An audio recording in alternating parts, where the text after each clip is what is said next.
Welcome sa Tagalog Horoscope, ang iyong gabay sa pang-araw-araw na buhay. Dito, hatid namin ang iyong horoscope araw-araw. Alamin kung ano ang naghihintay para sa iyo sa pag-ibig, trabaho, kalusugan, at swerte. Samahan kami para mas maunawaan mo ang mensahe ng universo para sa iyong araw. Huwag kalimutang mag-subscribe, i-like ang aming mga video, at i-share sa iyong mga kaibigan.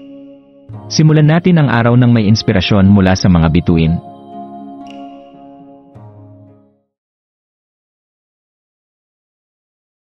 Narito ang iyong pang-araw-araw na horoscope para sa Aquarius ngayong Pebrero 5, 2025. Ngayong araw ng Miyerkules, Pebrero 5, Aquarius, isang liwanag ng kaliwanagan ang magliliwanag sa iyong madalas na mapagmuni-muni na kalikasan. Maaaring mapansin mo ang iyong sarili na nahulog sa isang siklo ng paghahanap ng perpeksyon. Tinitimbang ang mga aspeto ng iyong sarili at paminsang sinusuri ang iyong mga desisyon.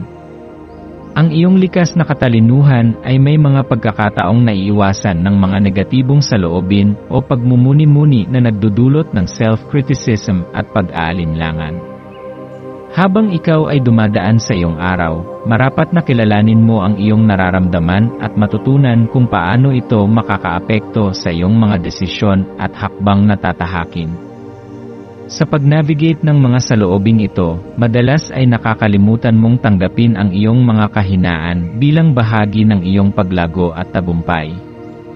Ngayong araw, ang mga emosyonal na pagkabahala ay maaaring magdulot sa iyo ng pakiramdam ng kawalan ng direksyon, ngunit ito ay isang mahalagang pagkakataon upang magpahinga at mag-reflect. Ang pagpapahintulot sa iyong sarili na magpatawad at magbigay ng oras upang matutunan ang iyong mga pagkatalo ay makakatulong upang ikaw ay lumakas at lumago bilang isang tao. Sa halip na mag-focus lamang sa mga bagay na hindi mo pa naabot, hayaan mong magsilbing gabay ang iyong nakaraan sa pagbuo ng mas maliwanag na kinabukasan. Pagpapalawak ng iyong kamalayan at pagkilala sa iyong potensyal. Ang iyong likas na katalinuhan at pagiging malikhain ay ilan sa iyong mga pinakamatibay na katangian. Ngunit sa araw na ito, maaaring mapansin mong madalas ay nahihirapan kang tanggapin na hindi mo kailangan maging perpekto. Ang enerhiya ng araw na ito ay nagsusulong ng isang proseso ng self-acceptance. Maglaan ng oras upang magmuni-muni kung paano ang bawat hakbang, kahit pa mga pagkatalo o kabiguan, ay nag-aambag sa iyong personal na paglago. Lahat ng ito ay may layunin na humubog sa iyo bilang isang mas tunay na tao. Ang pag-aalala tungkol sa pagiging perpekto ay maaaring magbigay daan sa mas maraming pagkabahala at stress na hindi kinakailangan. Subalit, sa pagtanggap sa iyong imperpeksyon, natututo ka ng mas mahalagang aral tungkol sa iyong kahalagahan at kakayahan. Ang buwan sa Taurus ay nagpapalakas ng iyong kakayahang mag-focus sa mga praktikal na bagay sa buhay. Ibinubukas nito sa iyo ang pagkakataon na tanggapin ang mga simpleng kasiyahan na madalas mong binabaliwala dahil sa iyong pagnanais ng mas mataas na pamantayan. Huwag kalimutan na ang mga simpleng bagay sa buhay ay makakapagbigay sa iyo ng lakas at balanse, lalo na kapag ikaw ay natatakot sa mga pagbabago. Ang iyong katatagan at pagtutok sa mga aspeto ng buhay na nagbibigay saya ay magsisilbing gabay sa iyong landas patungo sa isang mas maayos at mas kontento na pagkatao. Pagtanggap sa kasalukuyan at pagpapahalaga sa mga simpleng bagay. Habang ikaw ay gumagalaw sa iyong araw, ang universo ay nag-aanyaya sa iyo na tanggapin ang kasalukuyan. Huwag masyadong mag-focus sa mga darating o mga bagay na hindi mo pa kayang baguhin. Sa halip, maglaan ng oras upang pahalagahan ang mga simpleng aspeto ng buhay. Ang pagninilay sa maliliit na kagalakan ng araw, gaya ng isang magandang tanawin, isang malalim na paghinga, o ang mga maliliit na bagay na kadalasang hindi mo binibigyan ng pansin, ay makakatulong sa iyo upang bumalik sa iyong sarili at muling makahanap ng balanse. Ang mga simpleng bagay ay may kakayahang magbigay ng mga mahahalagang insight, kaya't tanggapin mo sila ng buo at maglaan ng oras upang mag-reflect.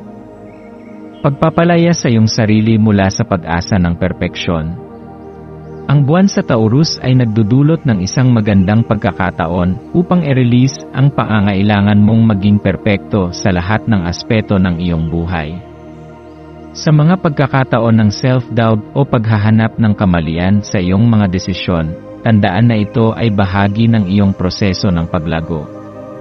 Minsan, ang mga bagay na hindi natin inaasahan ay nagdadala ng pinakamagandang pagbabago at pagkakataon. Sa halip na mag-focus sa kung anong hindi pa nangyayari, yakapin ang bawat hakbang ng iyong paglalakbay at tanggapin ang bawat bahagi ng iyong sarili. Ngayong araw, hayaan mong ma-inspire ka na magsimula ng bagong routine na makakapagbigay saya at inspirasyon sa iyong buhay. Ang mga bagay na hindi mo madalas gawin, gaya ng pagpapahinga o simpleng pagpapahalaga sa iyong paligid, ay magbibigay ng bagong lakas sa iyong isipan at katawan.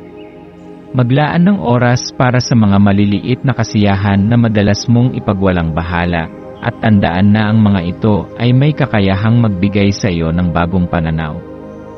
Sa simpleng mga gawain, makakamtan mo ang mas mataas na antas ng kasiyahan at kaginhawahan. Maswerteng aspeto ngayong araw. Maswerteng kulay, asul at lila. Ang asul ay kulay ng kalmado at kaalaman, samantalang ang lila ay kumakatawan sa espiritualidad at pagbabago. Magbibigay ito sa iyo ng kapayapaan at gabay sa iyong paglalakbay. Maswerteng numero, 3, 7, 12. Ang mga numerong ito ay nagsusulong ng pagiging malikhain at espiritual na paglago. Ang 3 ay nag-aanyaya sa iyo na sundan ang iyong pagnanasa at kakayahan, habang ang 7 ay simbolo ng inner wisdom at pagtutok sa sarili. Ang 12 naman ay nagpapakita ng mga bagong pagkakataon sa hinaharap. Maswerteng kristal, amethyst. Ang amethyst ay isang kristal na nagbibigay ng proteksyon at pagpapalawak ng espiritual na pananaw. Makakatulong ito sa iyong proseso ng introspeksyon at magbigay liwanag sa iyong landas. Maswerteng gawain, maglaan ng oras upang sumubok ng mga bagong bagay na magbibigay saya at kasiyahan sa iyong buhay. Magtakda ng mga layunin at magsimula ng mga hakbang upang matupad ang iyong mga pangarap. Payo at pangwakas na mensahe para sa iyo ngayong araw. Ngayong araw, ang universo ay nag-aanyaya sa iyo na yakapin ang iyong imperpeksyon at tanggapin ang iyong sarili sa lahat ng aspeto ng iyong pagkatao. Ang mga pagkatalo at pagsubok ay nagiging bahagi ng iyong kwento at nag-aambag sa iyong pag-unlad. Sa bawat hakbang, tandaan na ang tunay na tagumpay ay nagmumula sa pagkatuto mula sa bawat karanasan. Huwag hayaang ang pagnanasa mong maging perpekto ay magdulot ng labis na pagkabahala. Sa halip, hayaan mong magtaglay ng lakas ang iyong mga pagkatalo at maging hakbang ito patungo sa iyong mas mataas na layunin. Magtiwala sa iyong sarili at alalahanin na sa bawat pagninilay at pagpapatawad, ikaw ay mas lalapit sa pagiging pinakamahusay na bersyon ng iyong sarili.